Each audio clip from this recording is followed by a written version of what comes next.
ঈদযাত্রা নির্বিঘ্ন করতে পোশাক শ্রমিকদের ৩-৪ ধাপে ছুটি দেওয়ার জন্য গার্মেন্টস মালিকদের সংগঠন বিজিএমইএ এর প্রতি আহ্বান জানিয়েছেন সড়ক পরিবহন মন্ত্রী।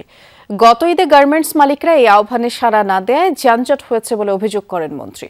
বলেন, এবার ঈদযাত্রা নির্বিঘ্ন করতে মোবাইল কোর্টের সংখ্যা ৩ গুণ করা সহ সার্বিক ব্যবস্থা নেওয়া হয়েছে। সিলন টি রপ্তানিতে শীর্ষে।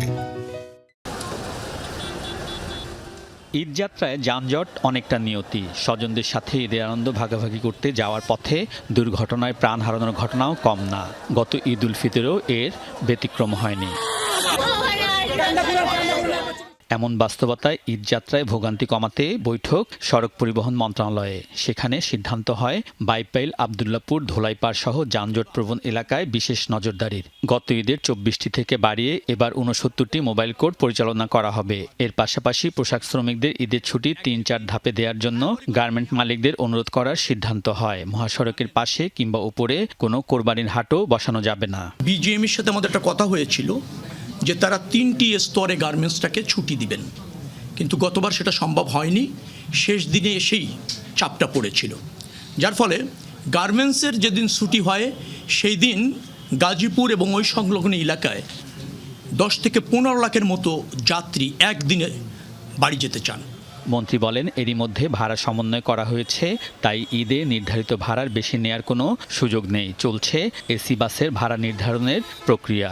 কোনো সুযোগ নেই ভাড়া বাড়ানোর, কোনো সুযোগ নেই। তবে একটা জায়গা আমি গতবারও যেটা আপনি দেখেছেন, যে যখন রাস্তার মাঝখান থেকে এরকম লাখ লাখ মানুষ এসে সে যে যান পাচ্ছে সেই যানে উঠে যাচ্ছে, সেটা আমাদের পক্ষে নিয়ন্ত্রণ করা কঠিন। গত ঈদে সড়ক, নৌ ও রেলপথে দুর্ঘটনার ঘটনা ঘটেছে। দুর্ঘটনা কমাতে সড়কে নজরদারি বৃদ্ধি করা হচ্ছে। নৌকা বা স্পিডবোট থেকে কোনো লঞ্চে ওঠা যাবে না। যাত্রী নামিয়ে বাস, ফেরিতে উঠাতে হবে।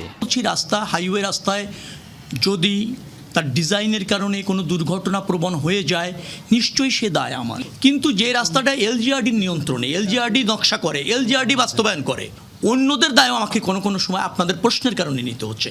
মন্ত্রী জানান, দ্বিতীয় পদ্মা সেতু নির্মাণের সিদ্ধান্ত আছে। প্রস্তাবনা আছে এই সেতুর 3টি রুটের। প্রকল্পের সম্ভাব্যতা যাচাইয়ের কার্যক্রম প্রায় শেষ হয়েছে।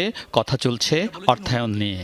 আমরা দ্বিতীয় পদ্মা সেতু নির্মাণ করতে চলেছি বলবো আমি এই মুহূর্তে। আলমগীর স্বপন, যমুনা নিউজ, ঢাকা।